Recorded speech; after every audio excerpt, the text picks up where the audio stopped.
DAP ખાતરનો ઉપયોગ તો બહુ થાય છે, પણ શું તેની છુપી અસરો વિશે આપણે જાણીએ છીએ? તો ચાલો સમજીએ કે ડીએપીનો સતત ઉપયોગ જમીન માટે ફાયદાકારક છે કે નુકસાનકારક. સૌથી પહેલી અસર જમીન પર દેખાય છે. તે ધીમે ધીમે કઠણ અને પથ્થર જેવી બનવા લાગે છે. જુઓ, ફોસ્ફરસ માટીના કણોને ચોંટાડે છે, જેથી જમીન કઠણ બને અને મૂળ પાણીને રોકી દે. અને આનું પરિણામ? પાણી જમીનમાં ઉતરતું નથી, મૂળ ફેલાતા નથી અને હવા પણ ઓછી થઈ જાય છે. જમીન ખાલી કઠણ નથી થતી, એની અંદરનું જે જીવન છે એનું શું થાય છે? આ જીવન એટલે સેન્દ્રિય પદાર્થ, એટલે કે જમીનનો જીવ. આ જ તો જમીનને ફળદ્રુપ બનાવે છે. એક બાજુ છે જીવંત ભૂરભૂરી જમીન અને બીજી બાજુ છે ડીએપીથી બનેલી કઠણ અને મૃત જમીન.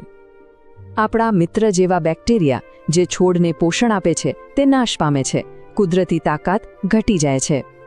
વાત અહીં પણ નથી અટકતી. હવે આવે છે રાસાયણિક અસર. જમીન અંદરથી બીમાર પડવા લાગે છે.